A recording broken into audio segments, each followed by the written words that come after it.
इस वीडियो में हम समझेंगे mechanical properties of fluids complete chapter. इस चैप्टर में फॉलोइंग टॉपिक्स इंक्लूड हैं और उन सभी टॉपिक्स की टाइमलाइन डिस्क्रिप्शन में दे दी गई है। आप किसी भी टॉपिक को उसके टाइमलाइन के अकॉर्डिंग देख सकते हैं। तो चलिए इसे हम शुरू करते हैं। पास्कल्स लॉ और उसके यूजेस। पास्कल्स लॉ को हम पास्कल प्रिंसिपल भी कहते हैं। यह लॉ फ्लूइड मैकेनिक्स का एक फंडामेंटल कॉन्सेप्ट है जिसे फ्रेंच मैथमेटिशियन और फिजिसिस्ट ब्लेस पास्कल ने फॉर्म्युलेट किया था। इस लॉ के अकॉर्डिंग जब किसी कंटेनर में बंद फ्लूइड पर किसी भी पॉइंट से प्रेशर अप्लाई किया जाता है तब वह प्रेशर हर डायरेक्शन में इक्वली ट्रांसमिट होता है। इस लॉ को हम कुछ इस तरह से डिफाइन कर सकते हैं। When pressure is applied to a confined fluid at any point, that pressure is transmitted equally and undiminished in all directions throughout the fluid. आइए इस लॉ को हम डिटेल में समझते हैं। मान लीजिए कि एक हाइड्रोलिक कार जैक है, इसमें दो ऑयल से भरे सिलेंडर्स कनेक्टेड हैं। हर एक सिलेंडर के अंदर पिस्टन लगा हुआ है। पहले सिलेंडर में एक छोटा पिस्टन है और दूसरे सिलेंडर में एक बड़ा पिस्टन है। इन दोनों को हम P1 और P2 नाम देंगे।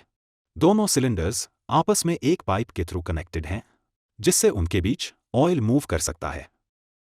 जब हम छोटे सिलेंडर के पिस्टन को किसी फोर्स के साथ पुश करते हैं तब यह फोर्स ऑयल पर प्रेशर क्रिएट करता है।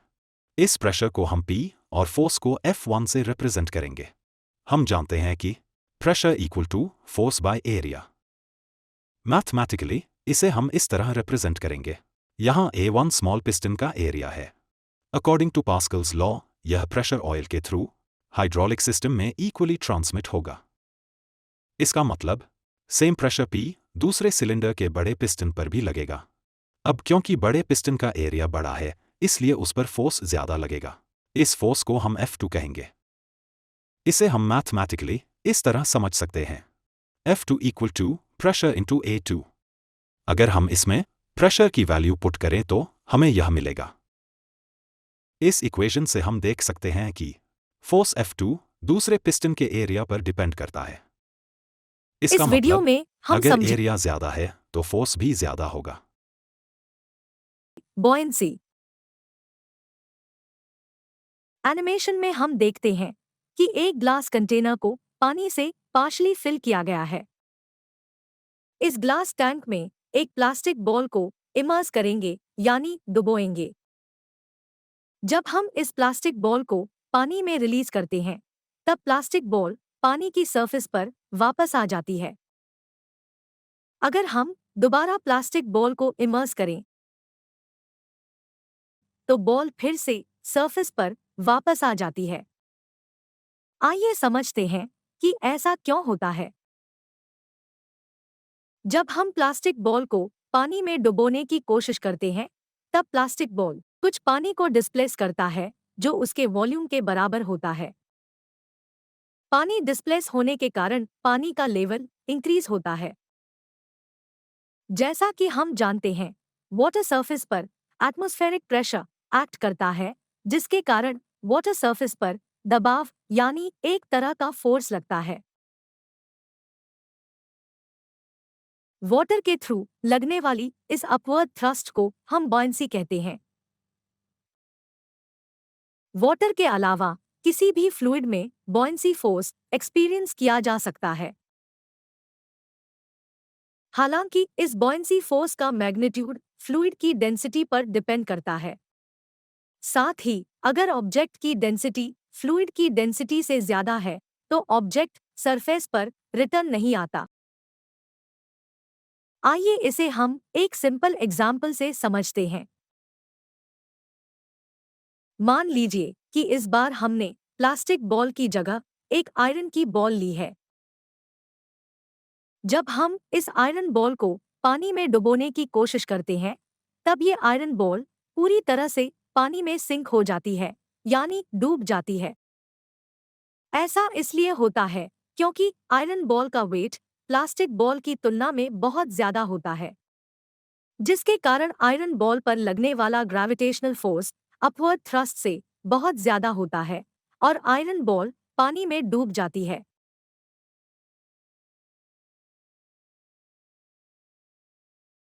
Archimedes principal. एनिमेशन में हम देखते हैं कि एक आयरन बॉल को एक स्प्रिंग के साथ कनेक्ट किया गया है। हम ये जानते हैं कि किसी भी बॉडी का वेट एक फोर्स की तरह वर्टिकली डाउनवर्ड एक्ट करता है और इसी कारण से आयरन बॉल जो स्प्रिंग से अटैच्ड है वो डाउनवर्ड फॉल करता है।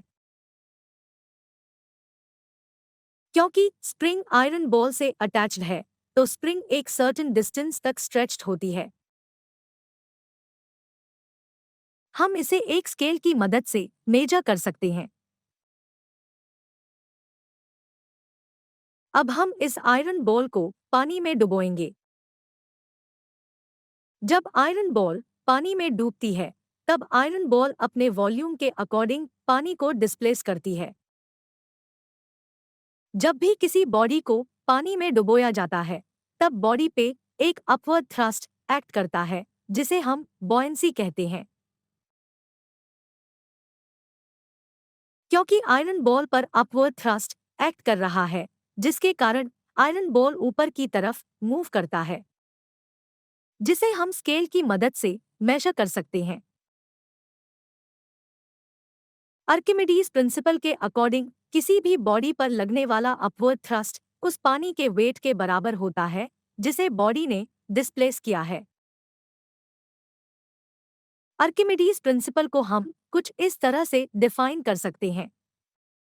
When a body is immersed fully or partially in a fluid, it experiences an upward force that is equal to the weight of the fluid displaced by it. Surface tension. ऐसा पाया गया है कि अगर किसी liquid की बहुत small quantity जो रेस्ट पे हो और उस पे कोई भी एक्सटर्नल फोर्स जैसे ग्रेविटी नहीं लग रही हो तब वो हमेशा एक स्फेरिकल शेप में बदल जाती है। इससे ये पता चलता है कि हर एक लिक्विड जो रेस्ट पे है उसकी टेंडेंसी ये है कि वो कम से कम सरफेस एरिया ऑक्यूपाई करे। ऐसा करने के लिए लिक्विड सरफेस एक स्ट्रेच्ड मेम्ब्रेन की तरह बिहेव करता है और लिक्विड को घेरे रखता है। इस स्ट्रेच्ड मेम्ब्रेन पर हर डायरेक्शन से टेंशन फोर्स एक्ट करता है और इसी टेंशन फोर्स को हम सरफेस टेंशन कहते हैं। सरफेस टेंशन को हम कुछ इस तरह से डिफाइन कर सकते हैं। Surface tension is the property of the liquid by virtue of which the free surface of liquid at rest tends to have minimum surface area and as such it behaves as if covered with a stretched membrane. आइए surface tension को हम detail में समझते हैं। जैसा कि हम जानते हैं लिक्विड के मॉलिक्यूल्स एक दूसरे को अट्रैक्ट करते हैं। लिक्विड के अंदर हर एक मॉलिक्यूल हर डायरेक्शन में इक्वली पुल किया जाता है यानी खींचा जाता है और इस कारण इन मॉलिक्यूल्स पे नेट फोर्स 0 होता है। लेकिन जो मॉलिक्यूल सरफेस पर होते हैं वहां ऊपर के साइड कोई नेबर मॉलिक्यूल्स नहीं होते, इसलिए वो मॉलिक्यूल्स जो सरफेस पर है नेट इनवर्ट फोर्स एक्सपीरियंस करते हैं। इस इनवर्ट फोर्स के कारण लिक्विड नेचुरली अपना सरफेस एरिया कम करने लगता है। इसलिए लिक्विड या वाटर ड्रॉपलेट्स स्फेरिकल शेप में बनने की कोशिश करते हैं ताकि उनका सरफेस एरिया कम हो सके। एग्जाम्पल के लिए जब बारिश की बूंदें गिरती है तब वो स्फेरिकल शेप में होती है। ऐसा इसलिए क्योंकि सरफेस टेंशन के कारण वो मिनिमम सरफेस एरिया ऑक्यूपाई करती है और मिनिमम सरफेस एरिया सिर्फ स्फेरिकल शेप में ही पॉसिबल है। विस्कोसिटी। विस्कोसिटी फ्लूइड की वह प्रॉपर्टी है जिसके कारण फ्लूइड में इंटरनल फ्रिक्शनल फोर्स क्रिएट होता है और यह फोर्स तब बनता है जब फ्लूइड लेयर्स की फॉर्म में फ्लो करता है और उनके बीच रिलेटिव मोशन होता है। विस्कोसिटी इन लेयर्स के रिलेटिव मोशन को अपोज करती है। विस्कोसिटी को हम सिंपल टर्म में फ्रिक्शनल फोर्स भी मान सकते हैं, लेकिन यह केवल लिक्विड फॉर्म के लिए ही एप्लीकेबल है। विस्कोसिटी को हम कुछ इस प्रकार से डिफाइन कर सकते हैं। Viscosity is the property of the fluid by virtue of which an internal frictional force comes into play when the fluid is in motion in the form of layers having relative motion. आइए इसे हम detail में समझते हैं। जैसा कि हम जानते हैं कि विस्कोसिटी एक फ्लूइड की प्रॉपर्टी है। अधिकतर फ्लूइड आइडियल फ्लूइड नहीं होते, ये फ्लूइड के मोशन को रेजिस्ट करते हैं। जब कोई फ्लूइड लेयर्स की फॉर्म में मूव करता है और लेयर्स की वेलोसिटी अलग अलग होती है तब उनके बीच रेजिस्टेंस क्रिएट होता है जो लेयर्स के रिलेटिव मोशन को खत्म करने की कोशिश करता है। इसी इंटरनल फ्रिक्शन को हम विस्कोसिटी कहते हैं। अब मान लीजिए कि दो ग्लास की पैरेलल प्लेट्स हैं और उनके बीच ऑयल की फॉर्म में फ्लूइड रखा गया है। हम बॉटम प्लेट को फिक्स रखेंगे और अपर प्लेट को मूव करने के लिए कुछ फोर्स अप्लाई करेंगे। हम देखेंगे कि प्लेट बहुत आसानी से मूव हो रही है। अब हम ऑयल को हनी से रिप्लेस करेंगे और फिर से वही प्रोसेस रिपीट करेंगे। हम देखेंगे कि अब ग्लास प्लेट को मूव करने के लिए पहले से ज्यादा फोर्स लगाना पड़ रहा है। इससे हमें पता चलता है कि हनी में ऑयल से ज्यादा फ्रिक्शनल फोर्स होता है, इसलिए हनी ऑयल से ज्यादा विस्कस है। इस एक्सपेरिमेंट से हमने पाया कि लिक्विड लेयर्स उसी सरफेस की वेलोसिटी के साथ ही मूव कर सकती हैं जिससे वे कांटेक्ट में होती हैं। मतलब टॉप ग्लास प्लेट के कांटेक्ट में जो लिक्विड लेयर है उसकी वेलोसिटी v होती है, जबकि बॉटम प्लेट फिक्स है और उसके कांटेक्ट में जो लिक्विड लेयर है उसकी वेलोसिटी स्टेशनरी यानी 0 होती है। इन दोनों प्लेट्स के बीच की सभी लिक्विड लेयर्स की वेलोसिटी नीचे से ऊपर की ओर धीरे धीरे इंक्रीज करती है। इसका मतलब है कि हर एक फास्ट मूविंग लेयर अपनी नेक्स्ट स्लो मूविंग लेयर को पीछे की ओर खींचती है, जिससे विस्कस फोर्स क्रिएट होता है। और इसी विस्कस फोर्स को हम विस्कोसिटी कहते हैं। पॉइसविल एंड स्टोक्स लॉ। जब कोई लिक्विड किसी हॉरिजॉन्टल ट्यूब में एक्सटर्नल प्रेशर के साथ स्टेडी फ्लो करता है तो वह लिक्विड सिलेंड्रिकल लेयर्स के रूप में बहता है। ये लेयर्स को एक्सियल होती हैं और ट्यूब की हॉरिजॉन्टल एक्सिस के साथ ट्रैवल करती हैं। इन सिलेंड्रिकल लेयर्स की वेलोसिटी एक्सिस के साथ मैक्सिमम होती है और जैसे जैसे ये लेयर्स ट्यूब वॉल के करीब जाती हैं उनकी वेलोसिटी कम होती जाती है। जो लेयर्स ट्यूब वॉल से टच होती हैं उनकी वेलोसिटी मिनिमम यानी लगभग 0 होती है। एनिमेशन में हम देखते हैं कि अलग अलग लेयर्स की वेलोसिटी को एरो लाइंस से रिप्रेजेंट किया गया है। इस फेनोमेनन का स्टडी करते हुए पॉइसविल ने यह कंक्लूजन निकाला कि किसी कैपिलरी ट्यूब के थ्रू फ्लो करने वाले लिक्विड का रेट ऑफ फ्लो यानी वॉल्यूम पर सेकंड कुछ फैक्टर्स पर डिपेंड करता है जो इस तरह से हैं। रेट ऑफ फ्लो ट्यूब के दोनों सिरों के प्रेशर डिफरेंस के डायरेक्टली प्रोपोर्शनल होता है। रेट ऑफ फ्लो ट्यूब के रेडियस की 4th पावर के डायरेक्टली प्रोपोर्शनल होता है। रेट ऑफ फ्लो ट्यूब की लेंथ के इन्वर्सली प्रोपोर्शनल होता है। Rate of flow coefficient of viscosity के इन्वर्सली प्रोपोर्शनल होता है। अब अगर हम इन सभी फैक्टर्स को कंबाइन करें तो हमें एक इक्वेशन मिलती है। इक्वेशन को सिंप्लीफाई करने पर हमें ये एक्सप्रेशन मिलता है जिसमें π/8 एक प्रोपोर्शनैलिटी कांस्टेंट होता है। Stokes law. जब कोई स्मॉल स्फेरिकल बॉडी किसी विस्कस मीडियम में मूव करती है जिसमें मीडियम की लेयर्स रेस्ट पोजीशन में होती हैं तो बॉडी से टच होने वाली लेयर्स को बॉडी अपने साथ ड्रैग करती है यानी अपने साथ मूव कराती है। लेकिन जो लेयर्स बॉडी से दूर होती हैं वे रेस्ट पोजीशन में ही रहती हैं। इस कारण लेयर्स के बीच रिलेटिव मोशन क्रिएट होता है। इसके कारण बॉडी के मोशन के अपोजिट डायरेक्शन में एक ड्रैगिंग फोर्स क्रिएट होता है और यह फोर्स बॉडी की वेलोसिटी के साथ साथ बढ़ता जाता है। स्टोक्स ने यह पाया कि यह बैकवर्ड ड्रैगिंग फोर्स कुछ फैक्टर्स पर डिपेंड करता है जो कुछ इस तरह से है। Eta coefficient of viscosity, r body का रेडियस और वी बॉडी की वेलोसिटी। इस रिलेशन को हम स्टोक्स लॉ कहते हैं और इस फॉर्मूले को हम मैथमेटिकली कुछ इस तरह से रिप्रेजेंट करते हैं। इसमें 6π कांस्टेंट वैल्यू है। स्ट्रीमलाइन, लैमिना और टर्बुलेंट फ्लो के बारे में। First, streamline flow. Streamline flow fluid motion का एक टाइप है जिसमें फ्लूइड पार्टिकल्स एक स्मूथ और फिक्स्ड पाथ के अलोंग मूव करते हैं। इसे ही हम स्ट्रीमलाइन फ्लो कहते हैं। इस प्रकार के फ्लो में हर एक पार्टिकल अपने प्रीसीडिंग पार्टिकल के पाथ को ही फॉलो करता है और साथ ही इसमें लिक्विड लेयर्स आपस में मिक्स नहीं होती हैं। आइए इसे हम डिटेल में समझते हैं। मान लीजिए कि एक ट्यूब AB है। इस ट्यूब AB में एक लिक्विड फ्लो कर रहा है। इस ट्यूब AB में हम 3 पॉइंट्स कंसिडर करेंगे, P, Q और R। इन तीनों पॉइंट्स पर पार्टिकल्स की अलग अलग वेलोसिटी होगी जिन्हें हम V1, V2 और V3 मानेंगे। अगर सभी पार्टिकल्स पॉइंट P से वेलोसिटी V1 के साथ, पॉइंट Q से वेलोसिटी V2 के साथ और पॉइंट R से वेलोसिटी v3 के साथ पास हों, तब इस फ्लो को हम स्टेडी फ्लो या फिर स्ट्रीमलाइन फ्लो कहते हैं। एनिमेशन में हम देख सकते हैं कि हर एक पार्टिकल अपने प्रीसीडिंग पार्टिकल के पाथ को ही फॉलो कर रहा है और पर्टिकुलर पॉइंट से पास होने पर सभी पार्टिकल्स की वेलोसिटी सेम होती है। स्ट्रीमलाइन फ्लो को हम कुछ इस तरह से डिफाइन कर सकते हैं। Streamline flow of a liquid is that flow in which every particle of the liquid follows exactly the path of its preceding particle and has the same velocity in magnitude and direction as that of its preceding particle while crossing through that point. Second, laminar flow. Laminar flow एक तरह से streamline flow ही होता है, लेकिन इसमें liquid एक horizontal surface पर flow करता है, साथ ही liquid layers के फॉर्म में डिफरेंट वेलोसिटी के साथ मूव करता है और ये वेलोसिटीज आपस में मिक्स नहीं होती हैं। आसान शब्दों में कहें तो ऐसा स्ट्रीमलाइन फ्लो जिसमें लिक्विड लेयर्स के फॉर्म में फ्लो करता है उसे हम लैमिनार फ्लो कहते हैं।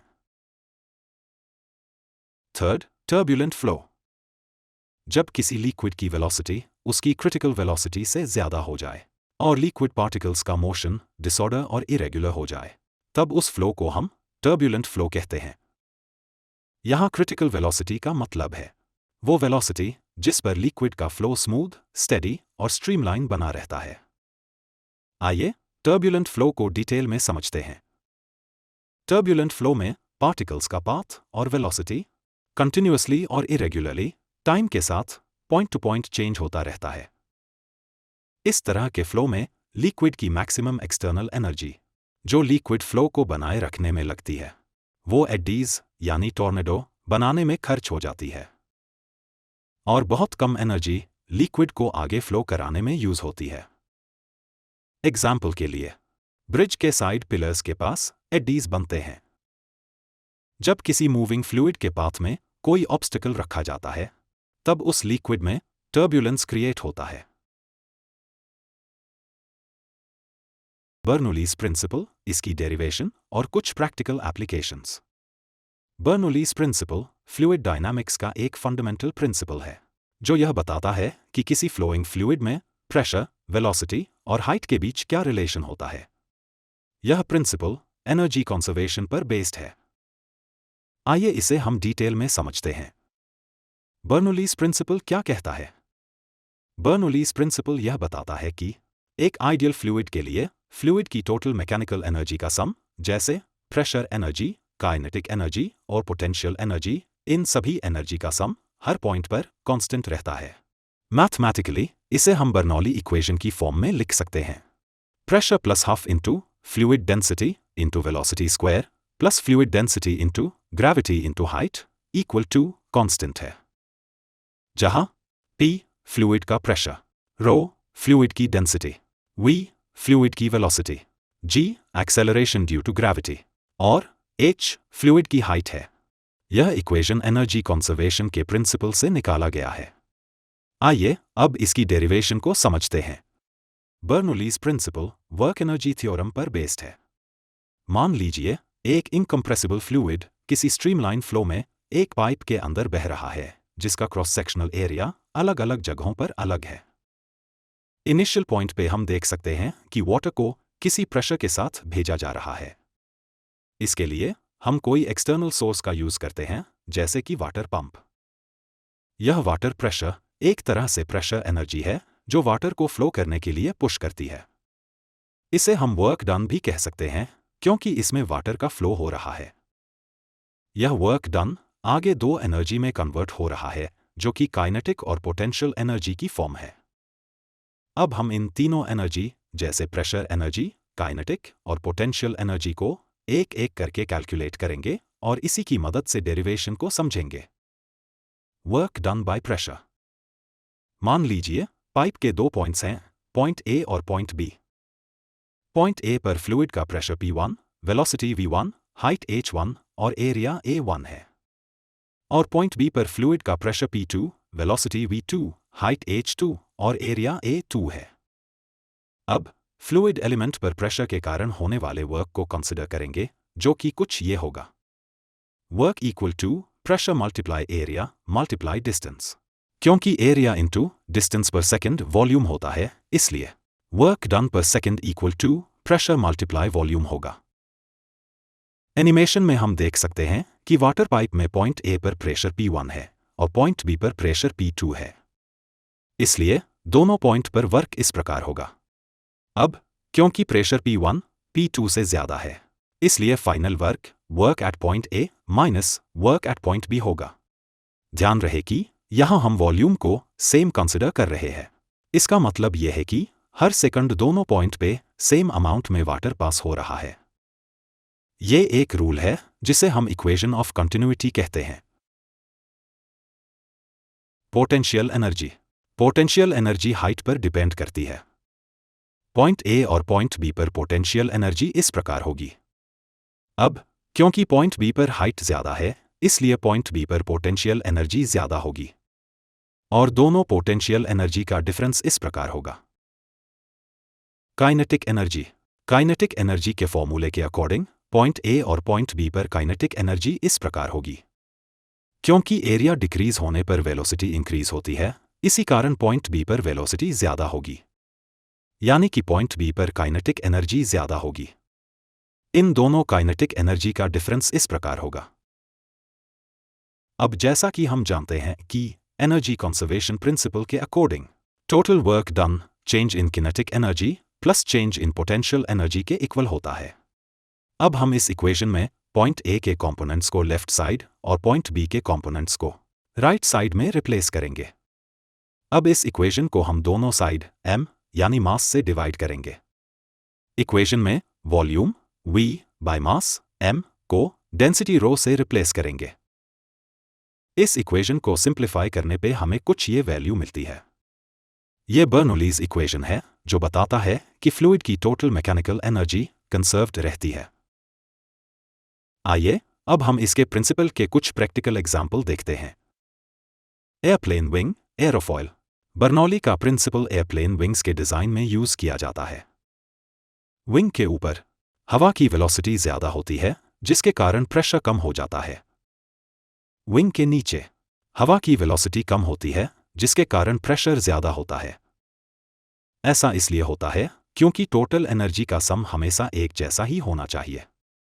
जब तीनों एनर्जी में से कोई एक एनर्जी इंक्रीज होती है तो दूसरी एनर्जी डिक्रीज यानी कम हो जाती है। इस प्रेशर डिफरेंस से लिफ्ट फोर्स क्रिएट होती है जो एयरप्लेन को ऊपर उठाती है। इस वीडियो में अभी के लिए बस इतना ही।